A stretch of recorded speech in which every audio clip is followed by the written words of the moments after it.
Hi, I'm Rob. And I'm Rob. And this is Ask Rob and Rob.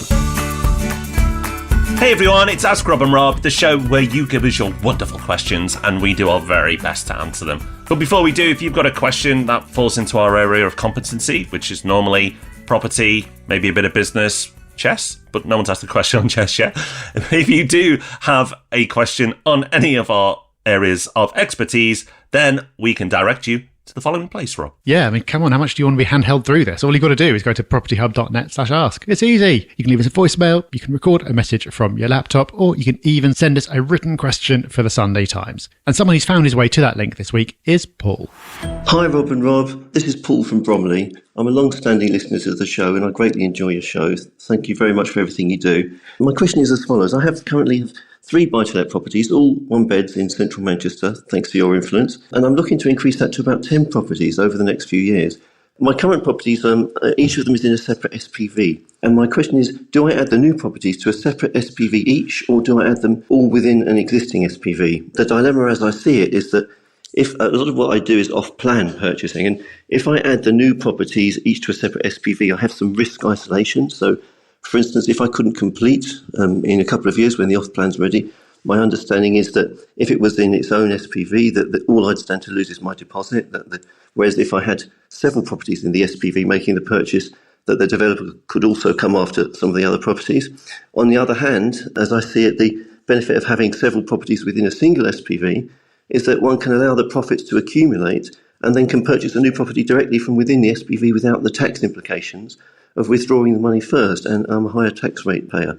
Complicating all of that is the question of wouldn't I be charged a higher mortgage rate to buy future buy-to-lets within an SPV that already owns several properties because of the extra due diligence requirements that the lender would need to follow in investigating the other properties within the portfolio.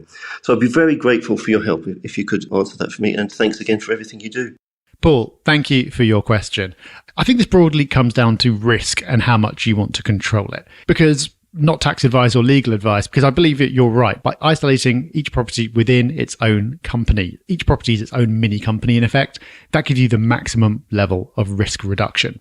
Whether that's in the case of a claim from a developer in your example, or a claim from a tenant or a lender or whatever else. And I do know some investors who follow this approach. In practice, the majority of investors don't do that. The vast majority of investors have all their properties within the same company unless there's a good reason not to do so. So occasionally there might be a particular lender who insists on the property being in its own SPV, for example. So you set up a new one for that. If you've got a separation of activities, then you'd certainly want to have separate companies. So if you had investment activity, but you also had trading activities, you were flipping properties. And there'll be other examples as well. But in general, this is what I see investors doing for the most part. And the principal reason for not having each property as its own company is cost and hassle, basically. So every limited company needs to produce its own set of statutory accounts. And if you're using the same accountant to do all of them, I'm sure they'll give you a deal. And of course, there won't be that much going on within each company. The number of transactions will be the same, whether it's in one company or many. But nevertheless, there are certain requirements. There is more work to be done. Therefore, it'll cost you more. So that's the broad picture. That's what I see other investors doing. But what I would recommend doing in your case, Paul, is taking some expert advice. So speak to a mortgage broker. Presumably you have one you're working with already. If you're happy with them, you can speak to them. If not, find someone else who's used to dealing with portfolio landlords and talk to them about the pros and cons. Speak to an accountant about the pros and cons. Although they may be very happy to have lots of companies and be able to charge you more, I'm sure they'll give you the right advice for you. And dig into the legal implications, because that seems to be what you're most concerned about, and come to a view. By the time you've done all that, you'll understand the practicalities, you'll understand the costs, so then understand the benefits and come to a realistic view. What's the realistic worst case here? It's going to cost me this much extra and be this much extra hassle. Am I protecting myself against a 5% chance of something really nasty or a 0.1% of something mildly nasty? Try to figure out what it is you're dealing with and come to a view based on that. It may be that the best option for you is, like I described earlier, somewhere in the middle. Only put properties into their own company when there is a good reason for doing so. And the final part of that is tax advice, because you talked about having to withdraw money from a company, to have it personally, to then put it into another company.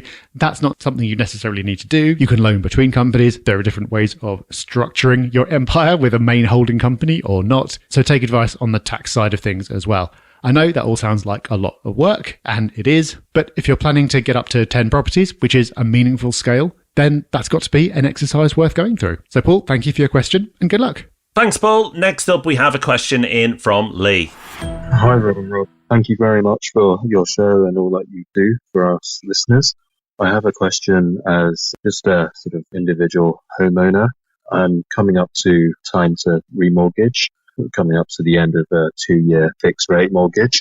Unfortunately, interest rates have gone up. I've been looking around for the best deal, and I'm just wondering, generally speaking, would you go with what one mortgage broker is suggesting? This is an independent whole of market mortgage broker, or do you think there's any value in going and asking 2 or 3 mortgage brokers for what they think is the best mortgage offer given your own circumstances or given your personal circumstances? Do you think it's worth comparing Peter with Paul when both mortgage brokers, or should you really stick with only one mortgage broker? Thanks. Lee, thank you. I don't think we've ever been asked this before, so thank you for this question.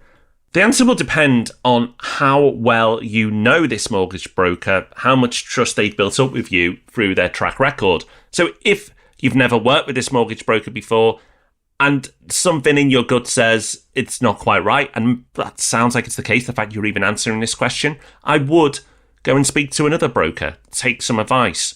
And when you're speaking to your original broker and possibly another one, if you go on to do that, ask them why they've made their recommendation.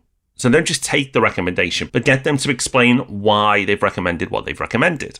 And that explanation hopefully will then build the trust, because you can see that they've put some thought into the recommendation and they've not just gone, oh, well, the rate's quite good on that. You want something more substantial than, oh, I've picked you a good rate, because you can do that yourself. That's not hard. Point of having a mortgage broker is beyond just picking the best rate, but truly understanding the product and having a view on the market. Now, they might not be right, and you should understand, is their view on the market similar to yours? But if it is, and they can explain why they've recommended what they've recommended, and it gives you confidence, then you don't need to carry on looking. I'll give you a good example of some advice that one of the mortgage brokers we have on the podcast on a regular basis, Nick Shepherd. I've been previously looking at a 2-year product for a mortgage that needed renewing. And Nick gave a different view, and he said, consider 5 years. But it was the reason why that really impressed me. And the reason why is that he said, currently, the fees are high for buy-to-let mortgages.